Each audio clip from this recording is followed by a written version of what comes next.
नमस्कार दोस्तों, स्वागत है आप सभी का हमारे 6 महीना लगातार भारत की यात्रा के इस ट्रिप में, जिसका आज 12वां दिन है। और कल रात हम यहाँ रुके थे, जो है बाबा गंगनाथ धाम मंदिर है यहाँ पे अल्मोड़ा के अंदर। तो हम यहाँ मंदिर के सामने से गुजर रहे थे तो बहुत ज़्यादा शाम हो चुकी थी, मतलब प्रॉपरली रात हो चुकी थी। और यहाँ के लोकल्स से हमने पूछा था कि क्या हम इस मंदिर के अंदर रुक सकते हैं, क्योंकि हमको कोई आसरा दिख नहीं रहा था कहीं भी। और गांव यहाँ से कम 7 से 8 किलोमीटर दूर थे। तो लोकल्स ने बताया कि आप रुक सकते हो, लेकिन यहाँ पे जंगली जानवरों का बहुत खतरा है, क्योंकि यहाँ पे पास में एक ज़ू है, जिसकी वजह से बहुत सारे जानवर आते हैं ज़ू के चक्कर में, क्योंकि वहाँ बहुत सारे जानवर कैद हो रखे हैं। तो हिरण है, बहुत सारे हैं, तो शिकार के चक्कर में आते हैं वो। तो यहाँ बाघ है, लेपर्ड्स हैं। तो हमने थोड़ा रिस्की कैंपिंग की थी कल रात को, जो कि आपको पिछले व्लॉग में पता चल जाएगा। हमने प्रॉपर यहाँ पे अपना टेंट पिच किया था और वहाँ पे हमने बॉन फायर जला रखी थी कि जानवर हमारे पास ना आए। प्रॉपरली पूरी रात हमने आग जला के रखी थी ताकि हम सेफ रहें। और बहुत ज़्यादा डर लग रहा था यहाँ रुकने में। तो हमारी रात किसी तरह अच्छी तरह कट गई, उसमें कोई दिक्कत नहीं हुई, किसी तरह का कोई खतरा नहीं हुआ। तो बस अब हम यहाँ से निकल रहे हैं। और मैं आपको थोड़ा सा बता दूं कि बाबा गंगनाथ मंदिर है क्या। मैं आपको विस्तार में नहीं बता पाऊंगा, लेकिन हमने एक वीडियो रिकॉर्ड किया है। जो यहाँ के ट्रस्टी हैं मोहन सिंह बिष्ट जी, उन्होंने हमें सारी चीज़ें बताई हैं इस मंदिर के बारे में। उन्होंने बताया कि ये लोकल ईस्ट है हमारे, जो हमारी सारी बातें सुनते हैं, पूजा करते हैं। तो वो वीडियो में, इस वीडियो के बाद वो वीडियो मैं अभी चला दूंगा, तो आप देख लीजिएगा सारी डिटेल्स, वो अच्छे से आपको बता देंगे। तो बस हम यहाँ से अब निकल रहे हैं, और हमें निकलने के लिए यहाँ से ऊपर की तरफ जाना है, और यहाँ से ऐसे ही चलते जाना है। तो आगे एक और मंदिर मिलेगा जो कि इन्हीं बाबा से रिलेटेड है। तो वहाँ भी हम थोड़ी देर रुकेंगे, एक्सप्लोर करेंगे, और उसके बाद हम आगे बढ़ेंगे। तो अभी तो यही है, बाकी हम यहाँ से निकल रहे हैं। कल की रात हमारी कुछ ज़्यादा ही एडवेंचर वाली हो गई, लेकिन ठीक है। उस रात को काटने के बाद यहाँ जो बातें हमें पता चली हैं वो वर्थ इट थी।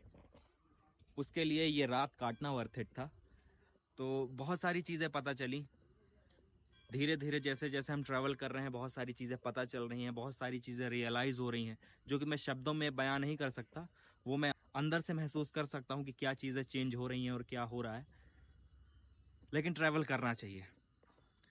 जो बड़े बड़े एक्टर्स बोलते हैं, पंकज त्रिपाठी भी बोलते हैं कि भारत में ट्रैवल करना बहुत आसान है, बहुत सस्ता है, करना चाहिए, बहुत सारी चीज़ें पता चलती हैं। तो बस आगे बढ़ते हैं अपनी इस यात्रा में। ये मंदिर, ये फलसीमा जगह कहलाती है। यहाँ पर है ये मंदिर। तो जब से हम मतलब ये समझिए पृथ्वी है, तब से ये हमारे इष्ट देव हैं। ये बाबा गंगनाथ जी नेपाल के राजा थे। ये वहीं से आए हैं, यहाँ आए, यहाँ इन्होंने अपनी अपनी धुनी यहीं रमाई। यहाँ से ये लोगों का न्याय करते थे, जो भी लोगों को दुख तकलीफ होती थी उसको हरते थे। ऐसा करते करते ये खूब प्रसिद्ध हुए लोगों को। तो एक जगह धनिया पड़ती है जगह, वहाँ भी गए, तो वहाँ इनका लोगों ने वहाँ पर इनकी हत्या कर दी। तो वहाँ से ये फिर वो भूतेश्वर रूप में प्रकट हुए। वहाँ से प्रकट हुए, तो फिर जिन्होंने इनका वो मारा था, उनको सबको ख़त्म करके सारी उनके पूरे परिवार का खात्मा, पूरे गांव का खात्मा, वहाँ महामारी फैल गई। तो फिर लोगों ने इनको पूजा, तो फिर इनका मंदिर बनवाया। तब से ये यहीं पर विराजमान है, और ये सब लोगों का दुख दर्द दूर करते हैं। यहीं से सब लोगों को कोई भी तकलीफ़ बीमारी होती है तो लोग आते हैं।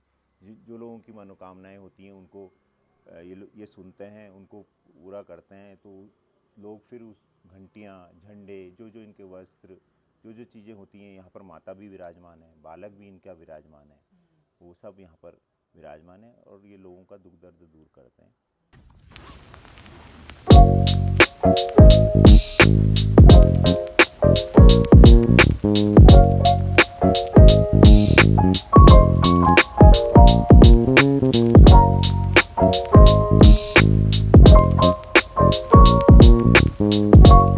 हमें लिफ्ट मिल गई है। हमने मंदिर से जो चढ़ाई ऊपर को चढ़ी थी, वहाँ से हमने 300-400 कदम ही चले होंगे और हमने लिफ्ट बोर्ड दिखाया तो हमें एक ट्रक में लिफ्ट मिल गई है। हम गोलू धाम की तरफ जा रहे हैं, रास्ते में ही वो मंदिर पड़ेगा और वहाँ जाकर देखते हैं कि उस मंदिर की क्या मान्यता है और वो मंदिर क्यों इतना फेमस है।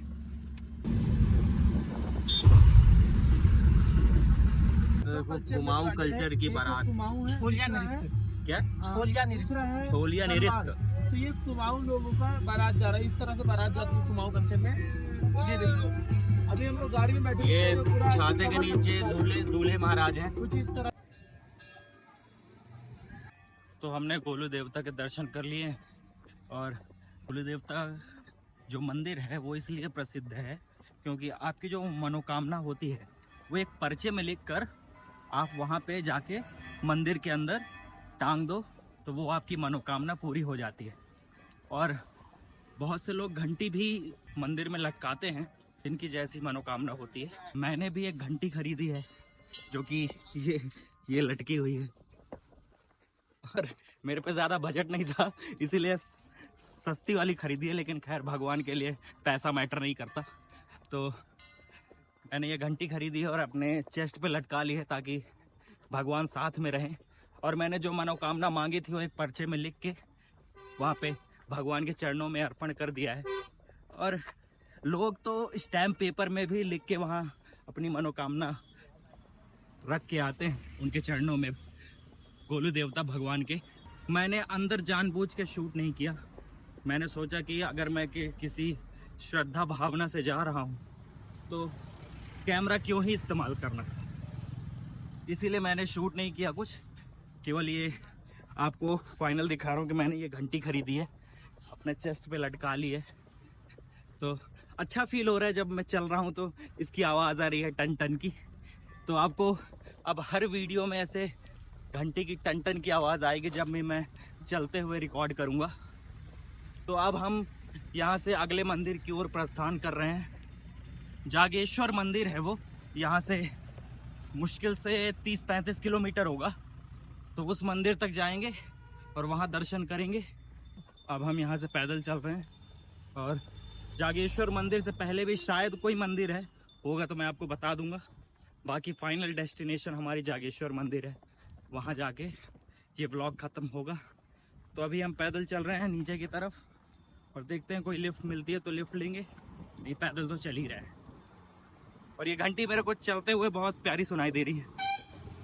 ऐसी सेम घंटी सत्यम ने भी खरीदी है, तो उसने अपने यहाँ पे लटका रखी है, मैंने चेस्ट पे लटका रखी है। अब हम जा रहे हैं लिफ्ट लेने, अगर कोई दे दे तो बहुत अच्छी बात है, नहीं पैदल ही चलेंगे। बाकी मिलते हैं। तो 4 किलोमीटर चलने के बाद हमें फाइनली लिफ्ट मिल गई है। सत्यम अभी पीछे ही है।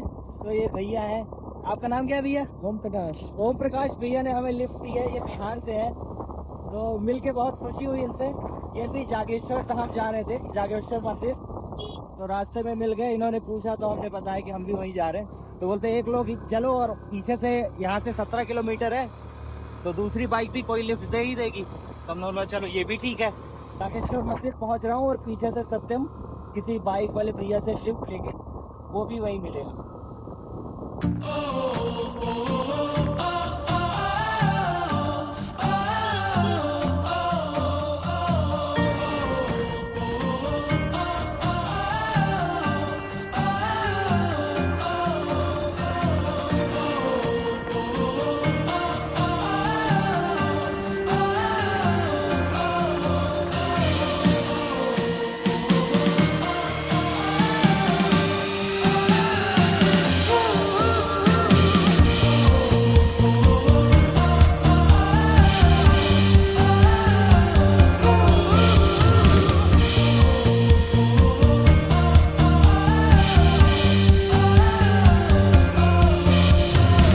जागेश्वर मंदिर पहुंच गया हूं, जो कि ये मंदिर सामने है।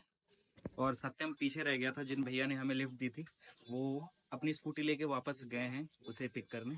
तो हो सकता है कि जिस भैया ने हमें लिफ्ट दी थी उनके साथ हमारा कुछ और प्लान बन जाए मंदिर में दर्शन करने के बाद। तो इसकी संभावना है। अभी सब सत्यम को लेने गए हुए हैं भैया वो आते ही होंगे।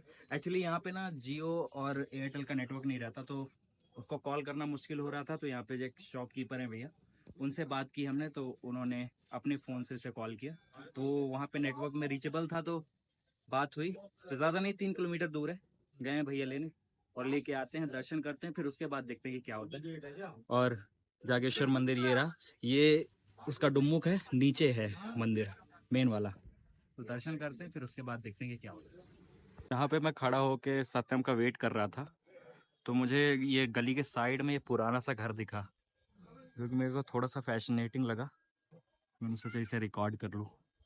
काफ़ी पुराना घर है ये, बहुत पुराना। लो मेंटेनेंस की वजह से इसके लग गए। खत्म ही नहीं हो। तो दोस्तों, यहाँ पे कुबेर महाराज जी का मंदिर है, तो भैया बोल रहे हैं मांगिए 4-5 अरब, बहाए ससुरा खत्म ही ना हो। यहाँ नीचे आया मुंह हाथ धोने, कि मुंह हाथ धो के जाएंगे भगवान के दर्शन करने, लेकिन ये मेरे को नदी कम नाला ज्यादा दिख रहा है। यहाँ पे एकदम जाम हो रखा है ना। हाँ, वहाँ चलता है।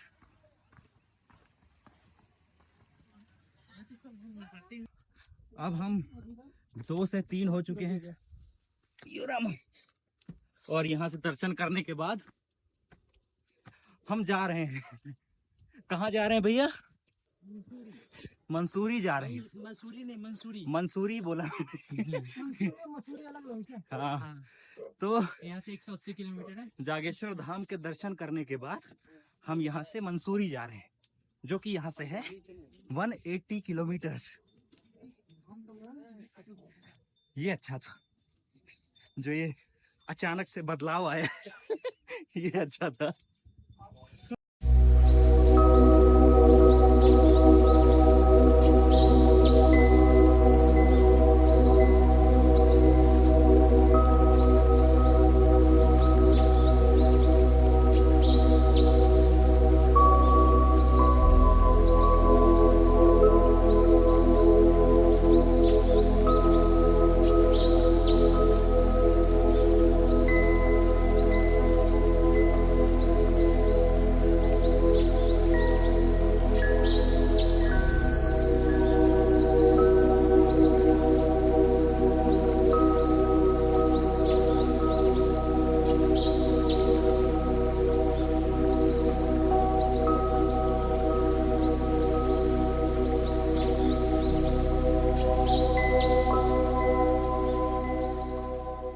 हवन कुंड है, यहाँ पर रुद्राभिषेक होता है तो उसके बाद हवन किया जाता है। महामृत्युंजय जाप होता है तो हवन किया जाता है। स्ट्रक्चर बना है, ये 1400 वर्ष पुराना है। बाकी इससे पहले बताया जाता था कि ये लकड़ियों का है। उससे फिर यहाँ पर जो भारतवर्ष में हमारे 12 ज्योतिर्लिंग हैं, उनमें से 8वें स्थान पर आते हैं नागेशम दारुकाने। रामेशम नागेशम दारुकाने। नागेश भगवान शंकर जी का नाम है, दारुकाने मतलब देवदारों के वनों के बीच में भगवान शंकर विराजमान है। और यहाँ पे 125 मंदिर का समूह है, जिसमें 108 शिवलिंग हैं। और क्या कहते हैं, जिसमें हम सबसे पहले गए थे वो मुख्य मंदिर है, उसमें अर्धनारीश्वर रूप में भगवान शंकर है, एक ही पिंडी में विराजमान है। आधा भाग पार्वती मैया का है, आधा भाग शंकर जी का है, 2 भाग है उसमें। अर्धनारीश्वर रूप में है भगवान शंकर। वैसे ये वृक्ष भी है, ये अर्धनारीश्वर रूप में है भगवान शंकर का वृक्ष। और फिर अंदर 2 राजाएँ हैं, दीपचंद जी और पवनचंद जी, जिन्होंने यहाँ पर पूजा की व्यवस्था करवाई थी। दीपचंद जी के हाथ में अखंड ज्योत है, जो कि 1400 वर्षों से कंटिन्यूस जली हुई आ रही है। हाँ, पूरे संपूर्ण दर्शन करके हम मुख्य मंदिर के सामने पहुंचते हैं। ये नंदी और भृंगी है, जो कि भगवान शंकर के द्वारपाल है। हाँ, देख सकते हैं। जागेश्वर मंदिर का व्लॉग यहीं तक था। जो व्लॉग में आपको भैया दिखे होंगे जिन्होंने हमें लिफ्ट दी थी, ओम प्रकाश भैया, उनके साथ हम मुंशियारी निकल गए थे। उसका वीडियो, मुंशियारी में हमारे साथ क्या हुआ, कैसे हुआ, वो सब जानकारी आपको अगले व्लॉग में मिल जाएगी। तो बस इस व्लॉग को ख़त्म करते हैं और मिलते हैं अगले व्लॉग में। Bye bye.